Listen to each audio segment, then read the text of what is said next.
Who is wrongly portrayed as a villain? Stuart in Mrs. Doubtfire. He was just dating a divorced woman and being kind to her children. Teddy, director of NASA, from The Martian. Everyone hates him because he makes hard decisions that seem to go against saving Mark. But the entire time, he's being practical and worrying about the rest of the crew and future missions. Literally everyone else is laser-focused on Mark. Teddy is just making sure the organization survives the mission. That's why he's the director, he makes the hard objective decisions. The boyfriend in B-movie. The only sane person in the movie. Lord Hades of Greek mythology. He may be the god of the dead and king of the underworld, but nothing points him as a bad man. He was given a rotten roll of luck and got the underworld, had to renovate the entire place and keep it from falling into shambles, and never cheated on his Persephone. He was a great king to his subjects.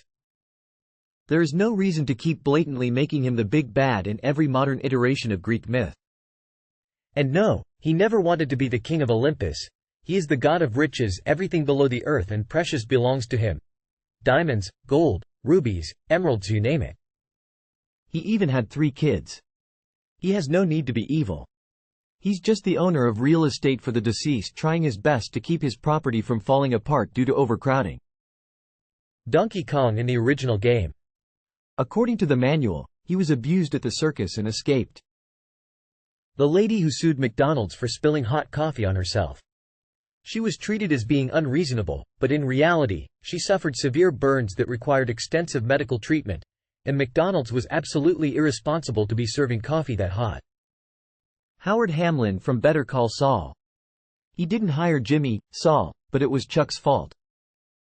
He paid Kim's way through law school, later offered Jimmy a job, and Kim ends up ruining his life and getting him killed. Less than meanwhile, he was in a loveless marriage. Kinda felt for the guy. Emily from Friends. The man she was about to marry suddenly says his ex's name at the altar. She had a right to be angry. They both made the mistake of not waiting longer to actually get married, but Emily should not have been seen as the villain. Baby's dad in Dirty Dancing, he just wanted to protect her from a predator? Wile E. Coyote, he was just trying to get a meal. Monica Lewinsky. Ken from the B-movie, bro got cucked by a F-King B.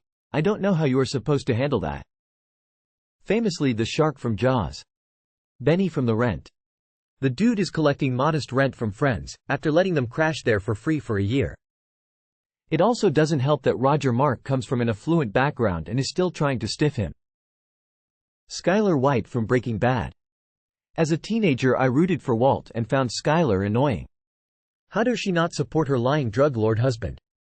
As a 30-something, I watched it, wondered what on earth young me was thinking. Defense attorneys. Always the bad guys on TV, movies, and real life. Sure, part of their job is protecting the rich, but obviously more often than that they are defending the marginalized members of society from a corrupt legal system who at least keep the prosecutors' law honest.